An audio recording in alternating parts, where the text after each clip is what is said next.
ورحمة الله وبركاته. الحمد لله نحمده ونستعينه ونستغفره ونعوذ بالله من شرور أنفسنا ومن سيئات أعمالنا. من يهده الله فلا مضل له ومن يضلل فلا هادي له. وأشهد أن لا إله إلا الله وحده لا شريك له وأشهد أن محمدا عبده ورسوله. اللهم صل على محمد وعلى آل محمد كما صليت على إبراهيم وعلى آل إبراهيم إنك حميد مجيد.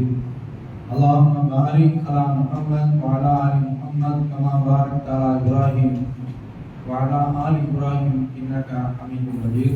أما بعد فإن أصدق الحديث كتاب الله وخير الهدي هدي محمد وشر الأمور محدثاتها وكل محدثة بدعة وكل بدعة ضلالة وكل ضلالة في النار. يا أيها الناس اتقوا ربكم الذي خلقكم من نفس واحدة وخلق منها زوجها وبث منهما رجالا كثيرا ونساء واتقوا الله الذي تساءلون به والأرحام إن الله كان عليكم رقيبا. يا أيها الذين آمنوا اتقوا الله حق تقاته ولا تموتن إلا وأنتم مسلمون. يا أيها الذين آمنوا اتقوا الله وقولوا قولا سديدا يصلح لكم أعمالكم ويغفر لكم ذنوبكم ومن يطع الله ورسوله فقد فاز فوزا عظيما. எல்லாம் அல்லாஹ்வின் நல்லடியார்களே, அல்லாஹ்வுடைய மகத்தான கிருபையினால் புனிதமிக்க ஜும்மாவை நிறைவேற்றுவதற்காக இங்கு நாம் கூடியிருக்கிறோம். இங்கு பேசப்படக்கூடிய இந்த கருத்துக்களின் பயன் நமக்கு இம்மையிலும் மறுமையிலும் கிடைப்பதற்கு எல்லாம் அல்லாஹ் அருள் புரிவானாக என்று பிரார்த்தித்து என்னுடைய இந்த உரையை துவங்குகிறேன். இது இப்ராஹிம் அலைஹிஸ்ஸலாம் அவர்களை நம்முடைய வணக்கம் முன்னால் கொண்டு வரக்கூடிய மாதம், அடுத்து வரக்கூடிய மாதமும் இப்ராஹிம் அலைஹிஸ்ஸலாம் அவர்களை மையமாக கொண்டு அமைந்திருக்கக்கூடிய மாதம். அவர்கள் தன்னுடைய மரண வேளையில தன்னுடைய பிள்ளைகளுக்கு மிகவும் உயர்ந்த உன்னதமான ஒரு அறிவுரையை செய்கின்றார்கள். இப்ராஹிமும் பனீஹி வ யாக்கூப், இப்ராஹிம் தன்னுடைய பிள்ளைகளுக்கும் அதுபோன்று யாக்கூப் அலைஹிஸ்ஸலாம் அவர்கள் தன்னுடைய பிள்ளைகளுக்கும் ஒரு அறிவுரையை செய்கின்றார்கள். இன்னல்லாஹ் அஸ்தஃபா லக்குமுத்தீன், அல்லாஹ் உங்களுக்கு இந்த மார்க்கத்தை தேர்வு செய்து தந்திருக்கின்றான். ஃபலா தமூதுன்ன இல்லா வ அன்தும் முஸ்லிமூன், நீங்கள் முஸ்லிம்களாகவே தவிர இறந்து விட வேண்டாம். இது இப்ராஹிம் அலைஹிஸ்ஸலாம் அவர்கள் தன்னுடைய பிள்ளைகளுக்கு, அதை போன்று யாக்கூப் அலைஹிஸ்ஸலாம் அவர்கள் தன்னுடைய மக்களுக்கு செய்த மிகப்பெரிய ஒரு அறிவுரையாகும். இதுல நாம என்ன பார்க்கின்றோம் என்றால், நீங்கள் இறக்கின்ற போது உங்களுடைய மரணம் ஏகத்துவத்தினுடைய அடிப்படையில் அமைய வேண்டும். உங்களுக்கு மரணம் வரக்கூடிய அந்த நேரத்தில் நீங்கள் எந்த விதமான அமல்களும் இல்லாத அளவுல வெறுமனே ஓட்டாண்டியாக நீங்கள் மரணித்து விடக்கூடாது. இதை இந்த அறிவுரை நமக்கு தெளிவுபடுத்துகின்றது. அதனால ஒரு மனிதனுக்கு மரணம் எப்போது வரும் எவனுமே இந்த உலகத்தில் சொல்லவே முடியாது. அல்லாஹ்வை தவிர அதை யாருமே அறிய முடியாது. நேரம் கிடைக்கின்ற பொழுது அதையும் நாம் விளக்குகின்றோம். ஒரு மரணம் வரக்கூடிய வேளையில ஒரு மனிதன் இறைவனுக்கு கட்டுப்பட்டவனாக இருக்க வேண்டும். யா அய்யுஹல்லதீன ஆமனு தக்குல்லாஹ ஹக்க துகாத்திஹி, ஈமான் கொண்டவர்களே நீங்கள் அல்லாஹ்வை உரிய முறையில் அஞ்சு கொள்ளுங்கள். ஃபலா தமூதுன்ன இல்லா வ அன்தும் முஸ்லிமூன், நீங்கள் முஸ்லிம்களாகவே தவிர மரணித்து விட வேண்டாம். என்ன இதுல வருகின்றது? இந்த அறிவுரையை நபி ஸல்லல்லாஹு அலைஹி வஸல்லம் அவர்கள் எல்லா பிரச்சாரத்திலையும் சொல்வார்கள். முதல்ல ஆரம்பமாக இதை எடுத்து சொல்வார்கள். ஒரு திருமண சபையாக இருந்தாலும் இந்த அறிவுரை தான். திருமண சபை என்று வருகின்ற போது மக்கள் எல்லாம் அதை அமங்கலமாகவே கருதுவார்கள். பொதுவாக மரணம் என்ற வார்த்தை, மௌதி என்ற வார்த்தை, சாவு என்ற வார்த்தை, இழவு என்ற வார்த்தை, தொலைந்து போய் என்ற வார்த்தை, இது மாதிரியான வார்த்தைகளை மக்கள் அமங்கலமாக கருதுகின்றார்கள். அதை துர்பாக்கியம் மிக்கவர்களாக கருதுகின்றார்கள். இப்ப நமது ஊர்ல ஒரு சுவரொட்டி ஒன்று ஒட்டப்பட்டது. ஒரு வித்தியாசமான சுவரொட்டி. நமது ஊர்ல தான் வித்தியாசமான சுவரொட்டிகள்லாம் பார்க்கலாம். தக்கடி, அக்கடி குருமா, இந்த மாதிரி பலவிதமான வால்போஸ்டர்கள் நமது ஊரை தவிர வேற எங்கேயுமே பார்க்க முடியாது. அதுல கபர் குழி தோன்றாங்கல்ல, தோண்டக்கூடிய அந்த குழியில சாத்து கட்டம் வைப்பாங்க. இப்போ அதுல ஒரு ஆள் தொழில் செய்யறாரு, யாரும் செஞ்சு போகலாம், அதுல ஒன்றும் நமக்கு பிரச்சனை கிடையாது. அவங்க வருவாய்க்கு உண்டான வழியை கண்டுபிடிக்கிறாங்க, அதுல போடுறாங்க. 15 சாத்துக்கட்டைகள் நம்ம இடத்தில் எடுக்கக்கூடியவர்கள் செலுத்தினால் 5 சாத்துக்கட்டை இலவசம். இப்படி ஒரு வால் போஸ்டர் இதை ஒட்டியிருக்காங்க. டீ கடைக்கு எதிர்த்தால்தான் ஒட்டப்பட்டிருக்கு. மற்ற வால் போஸ்டருக்கு வால் போஸ்டர் ஒட்டின உடனே அதற்கு கொஞ்ச நாள் தான் அதுக்கு நேரம் இருக்கும், நிமிடம் இருக்கும். ஒரு நாள் தாங்கும், 2 நாள் தாங்கும். அதுக்குள்ள எவனாவது தக்கடியை கொண்டு வந்து ஒட்டிடுவான், அல்லது அஜித்தை கொண்டு வந்து ஒட்டிடுவான், அல்லது விஜயை கொண்டு வந்து ஒட்டிடுவான். இப்படிதான் இருந்துகிட்டு இருக்கு. ஆனால் இந்த வால் போஸ்டர் மட்டும் மாயமாகவே இல்லை. டீ பிடிக்கிறவங்க தான் பார்த்தா அலறணும். என்னடா இது, நம்ம டீ பிடிக்க உட்கார்ந்து இருக்கிறோம், நமக்கு நேர இப்படி ஒரு சாத்து கட்டம் வருது, நம்ம இப்பவே கொண்டு போய் சாட்சி கொண்டுவான ஒப்படுத்துகிறது என்பது போன்று ஒரு பயம் அவர்களுக்கு ஏற்படுகின்றது. மோதி என்று சொன்னால் அந்த மாதிரியான அளவுல மக்களிடத்துல பயம் இருந்து கொண்டிருக்கின்றது. அதனாலதானே இந்த ஊர்ல இல்லாத அளவிற்கு சந்துவுக்கு எந்த செலவுல, நம்ம ஊர்ல 2 தெருவு என்று சொன்னால் 2 செலவு இருக்கும். அந்த 2 செலவுல எந்த செலவுல இருந்திருக்காங்களோ அதை தாண்டி அடுத்த செலவுக்கு பெறக்கூடாது. அப்படி வச்சிருக்கலாம் சட்டம், எழுதப்படாத சட்டம். அப்ப அதை போல எதிர்த்தாப்புல ஒரு மையத்து வந்து விட்டது என்றால் நம்ம ஊர்ல பேர் அதற்கு மையம். மையம் வந்துட்டாலே இவன் மையமாக ஆயிடுறோம். ஆஹா, என்னடா இது, நாம சீக்கிரம் போயிடுவோமோ என்பது போன்ற ஒரு பயம் அவர்களுக்கு ஏற்பட்டு விடுகின்றது. அப்ப இந்த அளவிற்கு மூத்த கண்டு பயப்படுறாங்க. மூத்த கண்டு பயப்படக்கூடிய ஒரு சமுதாயம் யார் தெரியுமா? யூதர்கள் தான். அவர்களை பற்றி அல்லாஹ் தஆலா குர்ஆன்ல தெளிவாக சொல்லி காட்டுகின்றான். உங்களுக்கு மறுமை உலகம் அதுதான் உங்களுக்கு விருப்பமானது என்றால் பத்தமன்னவுல் மௌத இன் குன்தும் சாதிகீன், நீங்கள் மரணத்தை விரும்புங்கள் என்று சொல்லிவிட்டு அல்லாஹ் தஆலா சொல்றான், வலா யதமன்னவுனஹு அபதன் பிமா கத்தமத் ஐதீஹிம், அவர்கள் செய்த பாவத்தின் காரணமாக முன்னால பாவத்தை அனுப்பி வச்சுட்டான், அதனால அவன் ஒருபோதும் மரணத்தை நேசிக்கவே மாட்டான் என்று அல்லாஹ் வலா யதமன்னவுனஹு அபதன் பிமா கத்தமத் ஐதீஹிம் வல்லாஹு அலீமுன் பில்-ஸாலிமீன். குல், அல்லாஹ் அநியாயக்காரர்களை நன்கு தெரிந்தவன்.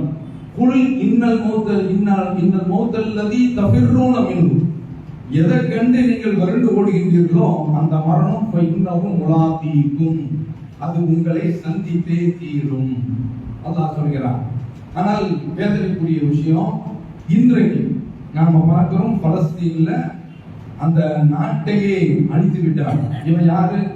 இப்ப நம்முடைய வீட்டுல ஒரு கொண்டு வந்து நம்முடைய அண்ணன் தம்பியோ அல்லது யாரோ ஒருவரை இறக்கப்பட்டு வீட்டுல கொண்டு வந்து ஏத்துறோம். அப்படி ஏத்துற உடனே நம்மையே அந்த வீட்டுல இருந்து துரத்தி விட்டா அது எவ்வளவு பெரிய கொடுமையா இருக்கும். அதை விட மிகப்பெரிய ஒரு கொடுமையை இன்றைக்கு இஸ்ரேல் என்ற அந்த நாடு பலஸ்தீன் மக்களுக்கு சொந்தமான நபிமார்கள் தொடர்ந்து வந்த அந்த ஊர்ல இவன் உள்ள வந்து நுழைகிறான். அப்படி வந்து நுழைந்து ஆரம்பத்தில் மட்டும்தான் இருந்தான். இப்போது அந்த பகுதியை கொஞ்சம் கொஞ்சமாக மேற்கு கரை, காசா என்று எல்லா பகுதிகளையும் அழித்துக் கொண்டிருக்கின்றான். இப்பொழுது ஒரே ஒரு பகுதி மட்டும்தான் பாக்கி இருக்கின்றது, ரபா என்ற அந்த பகுதி. அதையும் நான் ஒழித்தே தீர்வேன் என்று கங்கணம் கட்டிக் கொண்டிருக்கின்றான். மௌத்துக்கு அஞ்சாத ஒரு சமுதாயம் முஸ்லிம் சமுதாயம். எந்த சமுதாயம்? இரவுல தூங்குகின்ற பொழுது அல்லாஹ் பிஸ்மிக அமுத்து வாமியா, இறைவா உன்னுடைய திருப்பெயரை சொல்லி நான் மூத்தாகின்றேன். தூங்குகின்றேன் என்ற வார்த்தை இருக்கின்றது. அல்லாஹும்ம பிஸ்மிக அனாம் என்று சொல்லலாம். ரசூலுல்லாஹ் அந்த வார்த்தையை எடுத்துவிட்டு அல்லாஹும்ம பிஸ்மிக அமூது, நான் சாகிறேன் என்ற வார்த்தையை நமக்கு சொல்லி தந்து, சாக்காடு எப்போதும் வரும் உனக்கு, எந்த சமயத்திலேயும் உனக்கு மரணம் வந்தே தீரும் என்பதை திரும்ப திரும்ப நமக்கு அல்லாஹ்வுடைய தூதர் நினைவுபடுத்தி காட்டியிருக்கிறார்கள். அப்படிப்பட்ட ஒரு சமுதாயம் இன்றைக்கு அரபிகள், முஸ்லிம்கள் என்ற பெயரில் இருக்கக்கூடியவர்கள், ராணுவ வசதியை வைத்திருக்கக்கூடியவர்கள், படையை வைத்திருக்கக்கூடியவர்கள், நவீன ஆயுதங்களை கையில் வைத்திருக்கக்கூடிய மக்கள் இன்றைக்கு 37,000 மேற்பட்ட மக்கள் அடித்து ஒழிக்கப்பட்டுக் கொண்டிருக்கிறார்கள். இவர்கள் அமைதியாக வேடிக்கை பார்த்துக் கொண்டிருக்கின்றார்கள். இது வேதனைக்குரிய ஒரு விஷயம். இங்க நான் குறிப்பிடுறது, மரணத்துக்கு என்று பயப்படக்கூடிய ஒரு சமுதாயம் இஸ்லாமிய சமுதாயம் கிடையாது. அப்படிதான் இருக்க வேண்டும். ஆனால் நடைமுறையில இல்லை. நமது ஊர்லையும் அப்படிதான் இருந்து கொண்டிருக்கின்றது. உலக அளவில நாடுகளை வைத்து ஆளக்கூடிய அந்த மக்களும் மரணத்தை கண்டு பயந்து கொண்டிருக்கின்றார்கள். இந்த மரணத்தில் இருந்து யாராவது எப்போதாவது எப்படியாவது தப்பிவிட முடியுமா? கிடையாது. நபி ஸல்லல்லாஹு அலைஹி வஸல்லம் அவர்கள் 4 சதுர கோடுகளை போடுறாங்க. புகாரில் வரக்கூடிய ஹதீஸ். அதுல மத்தியில ஒரு கோடை போட்டு அம்புக்குறி மாதிரி அந்த 4 கோடுகளை விட கொஞ்சம் அது வெளியில போய் நிக்குது. அப்படி போட்டு அந்த நடுக்கோடுல பக்கவாட்டுல இந்த பக்கம் வலது பக்கமும் போடுறாங்க, இடது பக்கமும் போடுறாங்க. அப்படி போட்டு ரசூலுல்லாஹ் சொல்றாங்க, இந்த 4 வட்டத்துக்குள்ள, இந்த சதுரத்துக்குள்ள மனிதனுடைய வாழ்க்கை மூடப்பட்டிருக்கின்றது, மரணத்தால் முற்றுகையிடப்பட்டிருக்கின்றது, மரணத்தால் சூழப்பட்டிருக்கின்றது. இதுல இருந்து இவன் தப்பவே முடியாது என்று சொல்லிவிட்டு ஒரு கட்டம் இதை விட்டு அப்படி தாண்டிடுவான். ஒரு மாதிரியா சாம கிடக்கிற மாதிரி இருப்பான். டாக்டர் சொல்லுவாரு, பீடி பிடிக்காதா? பிடிக்கவே மாட்டேன். அப்புறம் 2வது நாய் மாதிரி குழைச்சு டாக்டர் வந்து உட்கார்றான். ஏன்டா? விட முடியல சார். அவன் கொஞ்சம் தப்புவான், விளைப்பான். அவன் ஒவ்வொரு கட்டமாக தாண்டி இதை தாண்டுவான், தப்பிடுவான். அதுக்கடுத்து இப்படியே தப்பி கடைசியில அந்த கட்டத்துல வந்த உடனே முடியவே முடியாது. இந்த வெளியில வந்து நிற்கின்றது அது என்ன? அவனுக்கு ரொம்ப ஆசை, இதையும் தாண்டி வாழ வேண்டும் என்று நினைக்கின்றான். மனிதன் மேகன் அவா இதை தாண்டி வாழ நினைக்கிறான். அதை தாண்டி அவன் ஒருபோதும் செல்லவே முடியாது என்று நபி ஸல்லல்லாஹு அலைஹி வஸல்லம் அவர்கள் நமக்கு எடுத்து சொல்லி காட்டுகின்றார்கள். அப்ப அதனால நாம மரணத்தை கண்டிப்பாக சந்தித்தே தீர்வோம். அதுல மாற்றுக்கருத்தே கிடையாது. அப்ப அப்படி இருக்கின்ற பொழுது நடைமுறையில சில உதாரணங்கள் எல்லாம், நடைமுறை நிகழ்வுகள் எல்லாம் நமக்கு அந்த மரணத்தை கண் முன்னால் கொண்டு வந்து நிறுத்திவிட்டது. அதனால தான் ரசூலுல்லாஹி ஸல்லல்லாஹு அலைஹி வஸல்லம் அவர்கள் நீங்கள் கபர்களை போய் ஜியாரத் செய்யுங்க என்று ஆண்களுக்கும் சொன்னார்கள், பெண்களுக்கும் சொன்னார்கள். இதற்கு துணைக்கிருள் ஆகிறார், அது உங்களுக்கு மரணத்தை நிறைவு கூட்டுகின்றது என்று ஸல்லல்லாஹு அலைஹி வஸல்லம் அவர்கள் சொன்னார்கள். இப்ப நம்மோடு இருந்த சகோதரர்களை கொஞ்சம் மனதில் முன்னால் கொண்டு வருவோம். மசூதா ஆரம்பிச்சா ஒரு சின்ன வயசுல இருந்தாங்க. இந்த பள்ளிக்காரங்க நிறைய தியாகங்களை செய்தவர். எப்போது பார்த்தாலும் தன்னை இதற்காக ஒரு சம்பளத்தை வாங்கக்கூடிய ஒரு இமாம் கிடையாது. இந்த சமுதாயத்திற்காக வேண்டி, தௌஹீது கொள்கைக்காக வேண்டி, தௌஹீது இயக்கத்திற்காக வேண்டி தன்னையே அர்ப்பணித்தவர். திடீரென்று இளம் வயதுல அவரை மரணம் கவ்விக்கூடியது. நாம் அடைந்த வேதனை, நாம் பட்ட அந்த சங்கடம் வாழ்க்கையில மறக்கவே முடியாது. ஒவ்வொருவரும் அதை நாம் நினைவில் வைத்திருக்கின்றோம். அடுத்து நம்ம பார்க்கின்றோம், நௌஃபல் என்ற ஒரு பையன், இளைஞன். அவன் பொறியியல் பட்டதார், சிவில் இன்ஜினியர் என்று நினைக்கின்றேன். அந்த இளைஞன் சென்னையில ஒரு நிறுவனத்தில் வேலை பார்க்கிறான். அந்த பையனை பொறுத்தவரையில சில பேர்களுடைய முகத்தை பார்க்கும் போதே கடுகடுப்பா இருக்கும். பார்த்தவனையும் சரி வராது, எப்போது பார்த்தாலுமே முகமே சரியில்லை, கிட்டறி கூடாது போயிடுவாங்க. சில பேருடைய முகத்தை பார்த்தாலே எப்போது பார்த்தாலும் அவரிடத்தில் புன்முறுவல் கூத்த முகமாக இருக்கும். நான் வார்த்தை நம்ம பேசலாமே என்பது போல இருக்கும். அந்த மாதிரி ஒரு சாஃப்ட் குணத்தில் உள்ள பையன், மென்மையான தன்மை உள்ள ஒரு பையன். அந்த பையன் வேலை பார்த்து கொண்டிருக்கின்ற போது சைட்ல ஒரு வண்டி அப்படியே ரிவர்ஸ் வருகின்றது. அதுல அவன் தட்டி அதில் காய் போடுகின்றான். உபாந்தாகவே ஆகிவிட்டான். நம்மோடு சுற்றி கொண்டிருந்த பையன், பள்ளிவாசலையே கிடந்த பையன். நினைச்சு பார்க்க முடிகின்றதா? எப்படி இவர்கள் எல்லாம் என்ன நினைச்சிட்டு இருக்காங்க? பொதுவாக சின்ன பிள்ளைகள், இளைஞர்கள் எல்லாம் நமக்கு சாவு ரொம்ப தூரத்தில் இருக்கிறது என்று நினைக்கின்றார்கள். கிடையாது. யாருக்கு எப்போது மரணம் வரும் என்பது நமக்கு தெரியவே தெரியாது. எவ்வளவு தூரத்தில் இருக்கிறது என்று தெரியாது. எப்போதும் மலக்குல் மௌத் வருவார் சொல்லவே முடியாது. சொல்லிக் கொண்டும் வரமாட்டார். உலகத்திலேயே ஒரு மிகப்பெரிய ஒரு பேரரசை நடத்தியவர் சுலைமான்.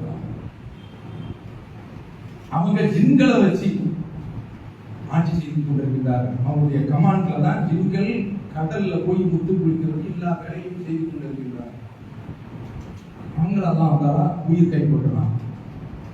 அதை பற்றி குரான்ல சொல்றான், பலமா பதைனா அதையுமோ அவருக்கெல்லாம் மரணத்தை விதித்து விட்டோம். மா தல்லகும் அலா மூர்த்தி இல்லா தாபத்துல் ஆர்வம். அவருடைய மரணத்தை ஜின்களுக்கு, ஏனென்றால் ஜின்கள் ரொம்ப அவங்களிடத்துல கஷ்டப்பட்டு தப்பவே முடியாது என்கிற அளவுல சிரமப்பட்டு வேலை பார்த்து கொண்டிருக்கின்றனர். இல்லா தாபத்துல் ஆர்வம் கரையாண்டான் அவர்களுடைய கைத்தடியை அரிச்சு அப்படியே அது கீழே விழுகின்றது சரிகின்றார்கள். அப்போ ஜின்கள் நினைக்கின்றது, இது நமக்கு முன்னக்கூடியே தெரிஞ்சதுன்னா நம்ம முன்னக்கூடியே தப்பிக்கலாமே. ஏன்னா அந்த அதிகாரம் சுலைமான் அலைஹிஸ்ஸலாம் அவர்களை தவிர்த்து யாருக்குமே கிடையாது. அவங்க இறைவன்கிட்ட கேட்கவும் செய்தாங்க, ரப்பியாமி உன்கல்லா என்பது அகதியின் வாழை, எனக்கு பின்னால வேற யாருக்குமே கொடுக்காத ஒரு அருட்கொடை எனக்கு கொடு என்று கேட்டார்கள். அல்லாஹ் அவர்களுக்கு அப்படிப்பட்ட அருட்கொடையை கொடுத்தான். பறவைகள் பேசக்கூடிய அந்த பேச்சுக்களை அவர்களுக்கு தெரிந்தார். எறும்புகள் பேசக்கூடிய அந்த பேச்சு அவர்களுக்கு தெரிந்தது. இப்படிப்பட்ட ஒரு சாம்ராஜ்யத்தை நடத்தி கொண்ட சுலைமான் அவர்களுக்கு மலக்குல் மௌத் வந்து கைப்பற்றி செல்கின்றார்கள். எப்போது வந்தார்கள், எப்படி கைப்பற்றினார்கள் என்பது அவர்களுக்கு தெரியாது. அப்ப மரணம் நம்மை துரத்தி கொண்டே இருக்கின்றது. அந்த அளவிற்கு ஒவ்வொருவரும் மரணத்தை சந்தித்துக் கொண்டே இருப்பார்கள். காரணமாக நம்ம ஜமாத்துல பணிகள் செய்து கொண்டிருக்கும் இந்த ஒரு பையன் ஆஷிக் என்ற பையன், அந்த வண்டியை எடுத்துட்டு தூத்துக்குடிக்கு போனா திரும்ப வரவில்லை. கூட போன பையனும் திரும்ப வரவில்லை. இதெல்லாம் அண்மை கால நிகழ்வுகள். 7 வருடங்களுக்குள்ளாக நடந்த நிகழ்வுகளை நான் உங்களிடத்தில் குறிப்பிட்டு காட்டுகின்றேன். அப்படியானால் என்ன மரணங்கிறத நாம சொல்ல முடியுமா? கொஞ்சம் நினைச்சு பாருங்கள். அப்படிப்பட்ட மரணத்தை நாம் சந்தித்துக் கொண்டிருக்கின்றோம்.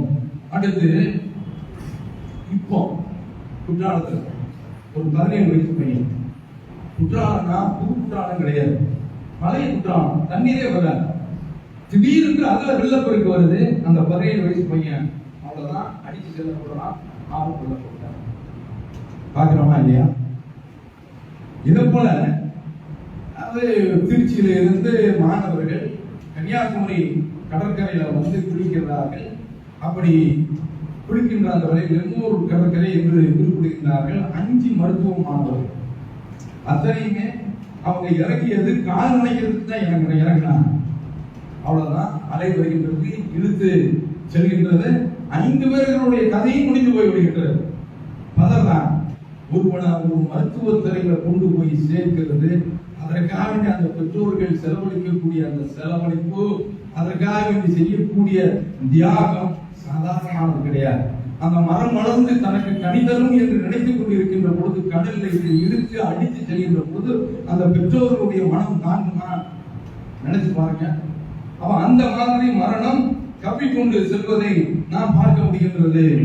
அடுத்து இந்த பெருநாள் முடிச்சு விட்டு நாகர் கோயிலுக்கு சென்றிருந்தேன். அப்படி சென்றிருந்த இடத்துல ஒரு இடத்துல ஒரு பந்தல் போட்டுருச்சு. அவங்க சொன்னாங்க, இந்த பந்தல் எதற்கு தெரியுமா அப்படின்னு கேட்டாங்க.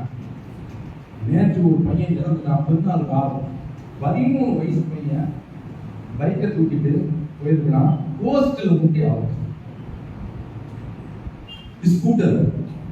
இதுல என்ன வேதனைனா, ஒரு கட்டத்துல நான் ஆரம்பத்துல எனக்கும் நல்ல ஸ்கூட்டர் ஓட்ட தெரியும். அப்படி ஓட்டி கொண்டிருக்கின்ற பொழுது அதுல என்ன பிரச்சனைனா, கையிலையும் பிரேக் வச்சிருப்பான் ஸ்கூட்டர். இப்ப இல்ல, நடைமுறையில இல்ல. எல்லாமே அந்த ஆக்சிலேட்டர் எல்லாமே கையிலேயே வந்து விட்டது. அதையும் ஆக்சிலேட்டர் கையில இருக்கும்.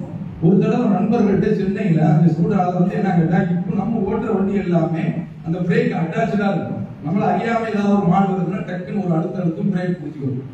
அது ஸ்கூட்டர் மாதிரி ஒவ்வொரு தடவையும் தூக்கி லெஃப்ட் ரைட் எடுத்து தூக்கி வைக்கிற மாதிரி தூக்கி வைக்கணும். அப்படி ஒரு தடவை வண்டி எடுத்துட்டு போயிட்டேன். என்ன நடந்துச்சுன்னா எனக்கு தெரியல. என் வண்டி போயிட்டே இருக்கு. சினிமா படத்துல போற மாதிரி போகுது. முன்னால சிக்னல் கொடுத்துருக்கு. வரிசையா கார்கள் இருக்குது. ஒரு அம்பாசிடர் பின்னால என்னுடைய நண்பரையும் தலைவர் சொல்லி வச்சிருக்கிறேன். ஒரு அம்பாசிடர்ல ஒரு முட்டி 2 பேரும் கீழே விழுந்து அம்பாசிடர்ல பின்னால அதுக்கு பெரிய அளவுல பின்னால பழுது ஏற்பட்டு விட்டது. இதனுடைய தாக்குதல் அது அப்படியே அந்த குறை அதில் ஏற்பட்டு விட்டது. கீரல் மாதிரி அதுல விழுந்துருச்சு. எங்களுக்கும் மேல கீரல் 2 பேரையும் வார்த்தை அங்க ஒரு சிலையில பக்கத்துல 2 பேரையும் உட்கார வச்சிருக்கு. ஊட்டி தெரிஞ்சு அது தெரிஞ்சு இதனைக்கு இடையில நீண்ட காலம் ஸ்கூட்டர் ஓட்டுட்டு சொந்தமாவே ஓட்டிக்கிட்டு இருந்தோம். நமக்கே இந்த கதினா இந்த பசங்கள்லாம் இப்படி எடுத்துட்டு போறாங்கள, இதுல பெற்றோர்கள் எனக்கும் பயமா இருக்கு. நாளைக்கு என் பேரை என்ன செய்ய போறானோ அந்த அளவுக்கு பயமாவும் இருக்கின்றன. அவன் அந்த அளவுக்கு டார்ச்சர் பண்றான். வண்டியை தங்கியா இல்லையா என்று அப்படி கேட்கின்றான்.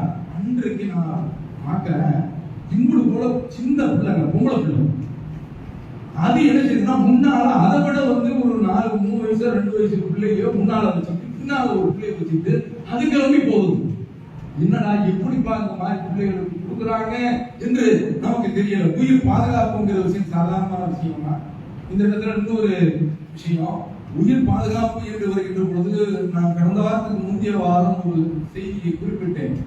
மருத்துவமனை நிர்வாகத்தில் இருந்து அங்கிருந்து ஆம்புலன்ஸ்ல வச்சு நம்முடைய பிள்ளைகள், நம்ம ஜமாத்தில் உள்ள பிள்ளைகள் தான், அதனால அந்த சகோதரர்கள் பேசும்போது இருந்தது, மருத்துவ நிர்வாகம் அவங்க ஒரு அந்த நலன் சார்ந்து ஒரு விஷயத்தை பார்த்திருக்கிறாங்க.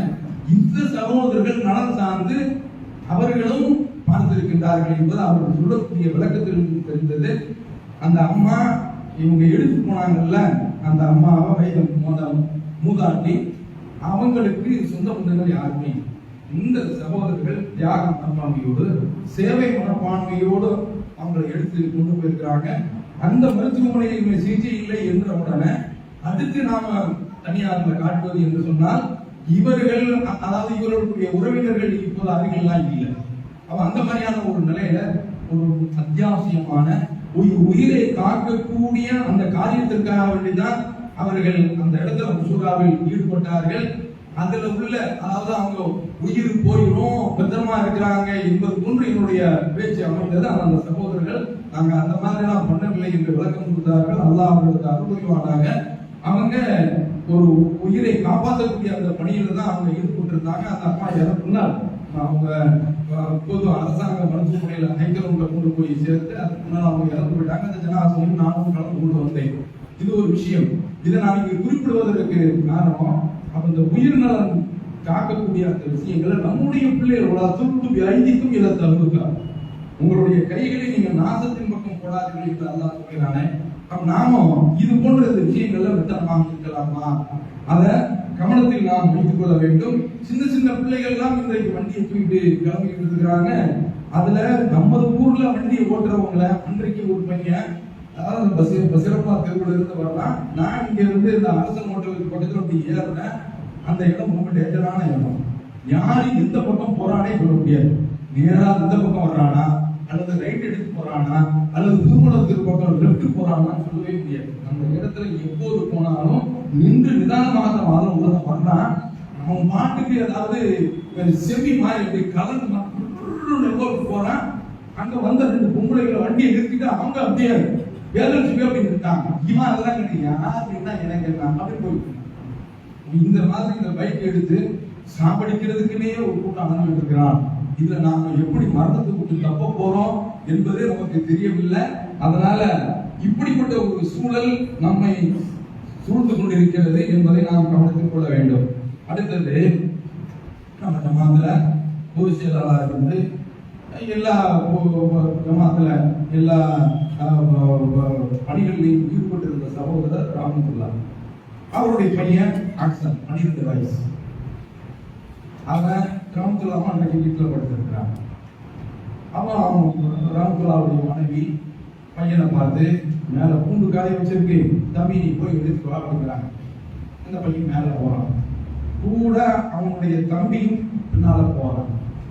இன்னும் சில பசங்கள்லாம் போறாங்க, அந்த பூண்டை அழுகுறாங்க. அப்படி அழுகும் பொழுது அந்த பசங்கள் எல்லாம் பூண்டை அழகு, நீங்க எதாவது பூண்டை அழலைய, நாம விவரமா பேசியிருக்காங்க, நீங்க ஏன் கூட வந்தீங்க அப்படின்னு கேட்டுருக்காங்க. நீங்க எடுக்கலாம், நீங்க போங்கன்னு அவங்க கீழே இறங்கிட்டாங்க. இப்போ இவனுடைய தம்பி மட்டும் நின்று இருக்கிறான். இப்ப இந்த சந்தர்ப்பத்துல கீழே இருந்து ஒரு குரல், 5 பேருக்கு விளையாடலாம், பட்டம் கம்பியில மாட்டிக்கிடுச்சு, எனக்கு நீ எடுத்து போடு அப்படிங்கிறான். இவன் பூண்டை எடுத்து வச்சவன் அந்த பையனுடைய குரலை கேட்டு மேல இருந்து எட்டி பார்க்கலாம். 12 வயசு சின்ன பையன் எட்டி பார்க்கலாம். ஃப்ரெண்ட்ஸுகள் அவங்க கூட சேர்த்து இருக்கக்கூடியவன் என்ன செய்யறான், பிள்ளை ஒரு கம்பி எடுக்கிறான், எடுத்து அதை மாட்டி இருக்கிறதுடைய வாழு, அதை எடுக்கிறன்னு சொல்லிட்டு வைக்கிறான். ஏன்னா அந்த ஹை வோல்டேஜ் வயர் 24 ஹவர்ஸ்லயும் கரண்ட் சப்ளை இருக்கக்கூடிய ஒரு லைவ் வயர். அவங்கதான் முடிஞ்சு. அப்போ அழுதாங்க, வேதனைப்பட்டாங்க. நாம தான் போய் ஆறுதல் சொன்னோம். இன்றைக்கும் அந்த வருத்தம் அவங்களுடைய அந்த வேதனை அவங்களுடைய உள்ளத்தை கவி பிடித்துக் கொண்டு இருப்பதை நாம் பார்க்கின்றோம். அப்ப இப்படிப்பட்ட ஒரு நிலை வாழ்க்கையில ஏற்படுகின்றது. மரணம் என்பது எந்த சந்தர்ப்பத்திலையும்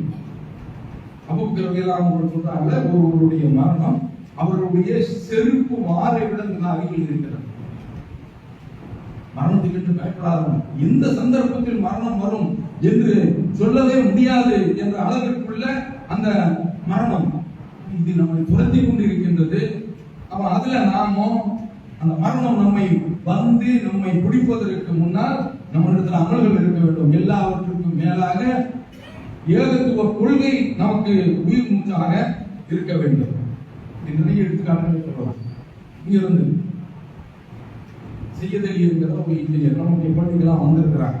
சூப்பர் விஷயத்துக்காக அவரு தன்னுடைய மகளை அனுப்புறதுக்காக வேண்டி ஏர்போர்ட்டுக்கு போறாரு. அப்படி போயிட்டு இருக்கும் பொழுது டிரைவர் பார்க்கிறாரு. அவரு அந்த டிரைவர் என்ன செய்வாங்கன்னா, நம்ம பேச்சு கொடுத்துட்டே இருக்கோம், இல்லைன்னா 2 பேருமே சேர்த்து போயிடும். அந்த மாதிரி அவருடைய அதற்கிறாங்க. நல்ல அனுபவமிக்க டிரைவர் தான், மூத்துக்கு அதெல்லாம் காரணம் கிடையாது. ஒரு அதற்கிறாரு. நம்ம வண்டியை சடார் வெட்டின உடனே வண்டி இந்த பக்கமா திரும்புறது, எதிர் முன்னால போறக்கூடிய வண்டியினுடைய பின்பகுதி அவருடைய தலையில அடிக்குது. சிகிச்சை பண்ணி பார்த்தாங்க, சின்ன வயசு இறந்து. அதை விட இப்போ சமீபத்தில் நடந்த 2 நிகழ்வுகள். எஸ்ஆர்எம் காலேஜ்ல தன்னுடைய பையனை ஒருவர் படிக்க வச்சிருக்கிறார். அவங்க என்ன செய்யறாங்கன்னா, அவங்களும் அந்த பையனும் கூட ஒரு பையனும் சேர்ந்து குளிக்க போயிருக்கிறாங்க. எங்கன்னா அந்த கல் பாறை இருக்குல்ல, அந்த இடத்துல தண்ணி பெரிய அளவு இருக்கு, கல் வாய், அதுல போய் விழுந்துருக்கிறாங்க. விழுந்தா ஆள் எழுதிக்க முடியல, பையன் இறந்து போயிட்டான். தௌஹீத் ஜமாத்தை சார்ந்த சகோதரா ஆட்டோவில் வைத்து அதன் மூலமாக பிழைப்பு நடத்தக்கூடிய அந்த சகோதரர் அந்த பையனை இறந்து பட்ட வேதனை நம்மால் நினைத்தே பார்க்க முடியாது. அடுத்து நம்ம பார்க்கிறோம் இன்னொரு சம்பவம். இப்போ சமீபத்தில் பத்திரிகையில் வந்தது. தௌஹீது குடும்பம் ஜமாத்துல, நம்முடைய ஜமாத்துல பொறுப்பாளராக இருக்கிறாரு, குடும்பத்தோட போறாரு.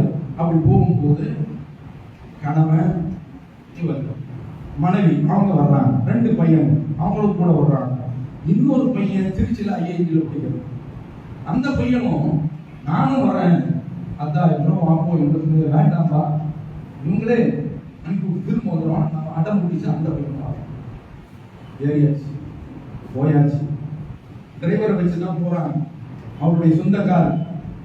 அப்படி போயிட்டு இருக்கும் பொழுதே அவருக்கு குடும்பத்துல உள்ளவனுக்கு தான் அந்த வழி தெரியும். நானும் அப்படிலாம் ஓட்டிட்டு நமக்கு பெரிய எக்ஸ்பீரியன்ஸ் எல்லாம் கிடையாது. இருந்தாலும் இந்த மதுரை ரோட்ல போகும்போது நமக்கும் திருப்பி 120 130 அது ஒரு மாதிரியான ஒரு பெட்டி. இப்போ எனக்கும் பேர பிள்ளைகள் அதெல்லாம் வந்த உடனே வேண்டாம்பா இந்த ஒம்பு, அதனால நமக்கு பிள்ளைகள் இருக்குது, இந்த விரட்டு வேண்டாங்கிற அளவுல இப்பதான் அந்த பக்கம் வந்து இருக்கின்றது. இந்த மாதிரி இருக்கும் பொழுது அந்த டிரைவர்கள் சமயத்துல அவங்களுக்கு மாதிரி அது இந்தியாவில் உள்ளவங்க அப்படி அந்த கட்டடிச்சு போறதுக்கு இல்லை. ஒரு தடவை சவுதியில இருந்து அஹமது அப்துல் காதர் என்று ஒருவர் வந்திருந்தாரு. எனக்கு அங்க பழக்கம். அவரை இந்தியாவில் வந்து கூப்பிட்டு போனோம்.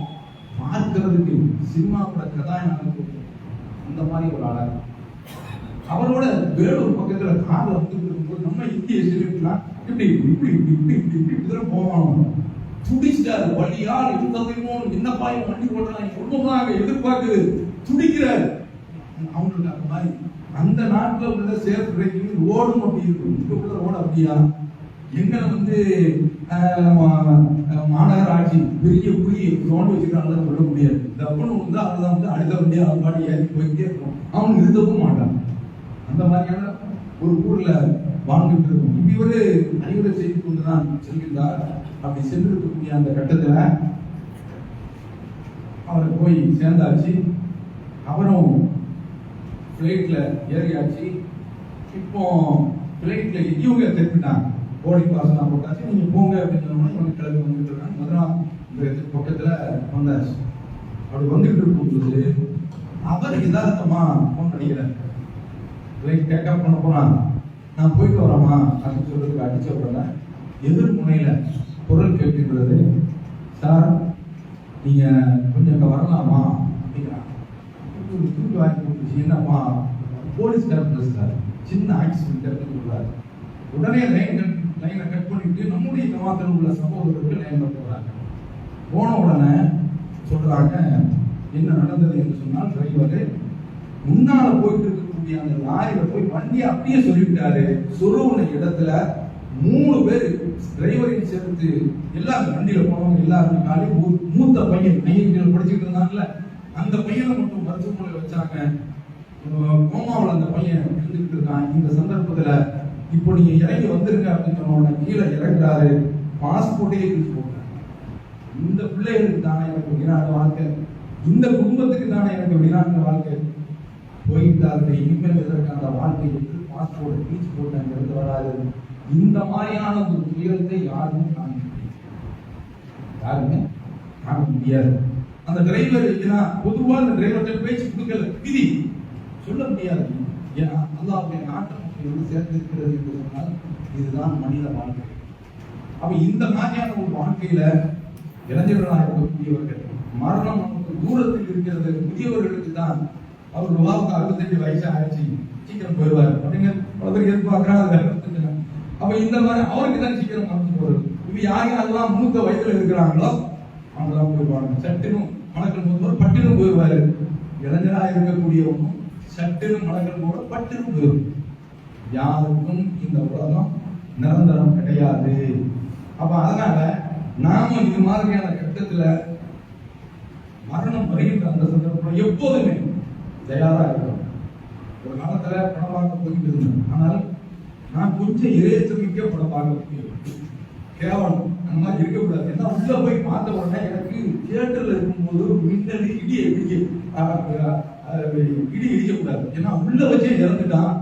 அங்க வந்து என்னன்னா விவாசத்து அவர் தியேட்டர்லயே செத்து போயிட்டார் அப்படின்னு சொல்லுவாங்கல்ல, இந்த பயமாட்டாரு தவிர மறுமையிலே நமக்கு போயிடக்கூடாதுங்கிற பயமும் இருக்கின்றது.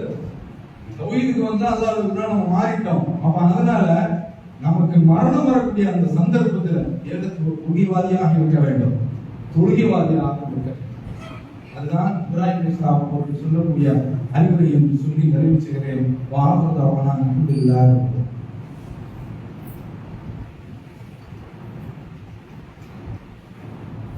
அல்ஹம்துலில்லாஹ் நஹ்மதுஹு வ நுஸல்லி அலா ரசூலில் கரீம் வ அம்மா. அன்பிற்குரிய சகோதரர்களே, இந்த மௌத்தை நாம் கண்டுபிடிக்க முடியுமா? முடியாது. உலகத்துல உன்னக்கூடி சொல்லக்கூடியதாக இருந்தால் நாளை வரக்கூடிய விஷயத்தை இன்னல்லாஹ் இன்னஹு இல்முஸ் ஸாஅ, அல்லாஹ்விடத்தில் தான் நாளை கியாமத் நாள் உலகம் அடியும் நாளுடைய ஞானம் இருக்கின்றது. யுனஸ்ஸிலுல் கைஸ், மலையை அவன் தான் இறக்குகிறான். போன வாரத்துக்கு முந்தைய வாரம் நான் பேசுறேன், வெப்பத்தினுடைய கொடுமையிலிருந்து எப்படி தற்காத்துக்கிறது. மறுநாள் ஆரம்பிச்சு சொட்டு சொட்டு சொட்டு சொட்டு இந்த இவன் இந்த மெட்ராலஜிக்கல் டிபார்ட்மெண்ட் வானிலை ஆய்வு மையம், அதாவது 2 அலகு மாதிரி சிவப்பு எச்சரிக்கை கொடுத்தான். இங்க மலையை காண சிரிச்சில போட்டு பிச்சு எடுக்குது. இதுதான் நடந்தது. எவனுமே நாளைக்கு வரக்கூடிய அந்த செய்தியை சொல்லவே முடியாது. ஒரே ஒரு செய்தி சொல்லி நிறைவு செய்கிறேன். லண்டன்ல ஒரு அடுக்கு மாடியில ஒரு 31 வயசு 39 வயசு இதுக்குள்ள 30 நாள் உள்ள ஒரு பெண்ணு இறந்து கிடக்கிறான். இறந்து கிடந்த உடனே ரத்த வெள்ளத்துல கிடக்கிறான். போலீஸ் அந்த பாடியை கைப்பற்றான். அந்த அங்க கிடைக்கக்கூடிய அந்த தடயத்தெல்லாம் வச்சு பார்க்கறான். ஒரு கேரட் இருக்கு, அதுல கைத்தரத்தை பார்க்கறான். அந்த சூப்பர் மார்க்கெட்ல பணியாளனா இருக்கிறாங்கல்ல, அவனுடைய கைத்தரம் இருக்குது. அவன் இதற்கு சம்பந்தப்பட்ட முடியாது. போலீஸ் அழகான முறையில முடிவு பண்ணிட்டு அப்புறம் பார்க்கறாங்க. தங்க மோதிரம் ஒண்ணு. அந்த தங்க மோதிரத்துல ஒரே ஒரு முடி மட்டும் தூக்கிட்டு 1994 நடந்தது இந்த சம்பவம். நான் 98 நினைவு மறைந்ததாக இருக்கின்றது. ஆனா வருஷம் போட்டால் 28 வருஷம் என்று போடுகிறான். 28 வருஷமும் அவன் கேட்டுக்கிட்டே இருக்கான். இருக்கிறது இந்த முடி மட்டும்தான்.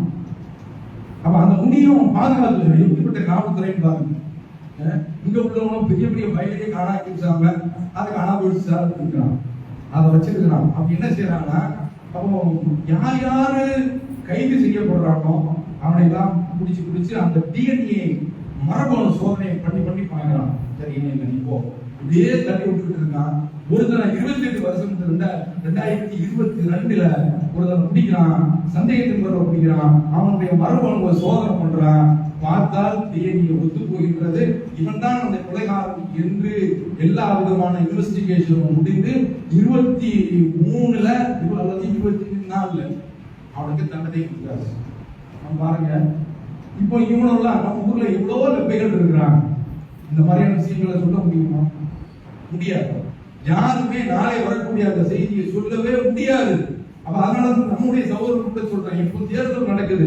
இந்த சந்தர்ப்பத்தில் நமக்கு ஒரு அரிய வாய்ப்பு என்ன போடலாம்னா, எக்ஸிட் போல் வெளிவருவதற்கு முன்னால் யார் மத்தியில ஆட்சியை கொடுக்கின்றார்கள் என்று சொல்கின்றார்களோ அவர்களுக்கு 10 கோடி பரிசனை போடலாம். எவ்வளவு சொல்ல முடியும்?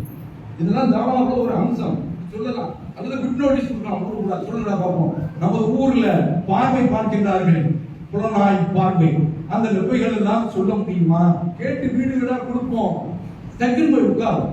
சந்தர்ப்ப சூழ்நிலைகள் பிரச்சாரம் அப்படியே அவன் மனசுல போய் சரிதானே, இவன் பாக்குறான், பேய் பாக்குறாங்கிறான், பார்வை பாக்குறாங்கிறான். கல்யாணம் முடிக்கும் போது இந்த பொண்ணை இந்த மாப்பிளைக்கு கொடுக்கலாமான்னு கேட்கிறான். அந்த மாப்பிள்ளை ஆக்சிடென்ட் செய்து போறான் கொஞ்ச நேரம் கழிச்சு.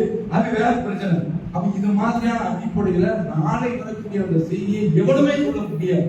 இந்த மரணத்தையும் சொல்லவே முடியாது என்பது நாங்கள் தெரிந்து எப்போது நமக்கு மரணம் வரும் சொல்ல முடியாது என்று கூறி நமக்கு இந்த குர்பானி நேரம் வந்துவிட்டது. அதற்காக வேண்டி 3500 ரூபாய் நம்முடைய ஜமாத்தில் இருந்து நிர்ணயம் செய்திருக்கிறார்கள்.